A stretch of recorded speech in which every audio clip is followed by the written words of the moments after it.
আল্লাহ বলবেন তোমার কথা মতো মাপ দেয়া হলো, এবার ফলাফল দেখো, হিসাব বলে তুমি এখন জাহান্নামে যাবা, go to the hell fire, যাও এবার জাহান্নামে যাও।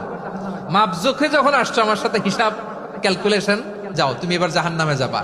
এবার লোকটা কাচুমাচু করে বলে, আল্লাহ আমি বুঝি নাই, আল্লাহ আমি বুঝতে পারি নাই, খেয়াল করি নাই, তুমি আমারে ক্ষমা করো, তুমি আমারে মাফ করো।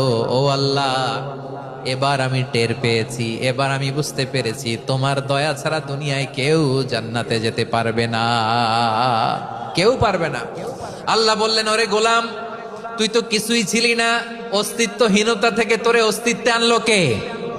ওই ছোট্ট শুক্রাণু থেকে মায়ের পেটে 9 মাস ধরে খাবার দিয়েছে কে? আবার সুস্থতার সাথে দুনিয়ার বুকে তোর ডেলিভারির ব্যবস্থা করে দিল কে?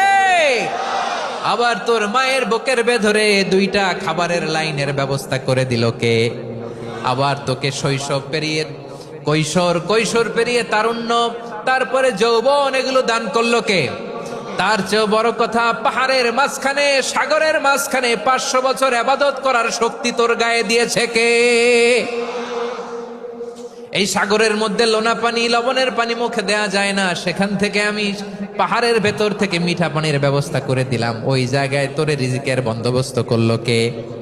সকাল বিকাল 2 বেলা টসটসে ডালিম খাওয়ার ব্যবস্থা করে দিল কে? তোর আবদার ছিল, আল্লাহ আপনি আমার সেজদারত অবস্থায় রুহু কবজ করবেন, তোর শেষ আবদারটাও পূরণ করেছে কে? ও গোলাম, আমার রহমতের তুলনায়, আমার নেয়ামতের তুলনায় তোর 500 বছরের ইবাদতের কোনো ওজনই হবে না। গোটা বিশ্বের কেউ কোনোদিন আমার জান্নাতে ঢুকতে পারবে না, আমি আল্লাহর দয়া ছাড়া।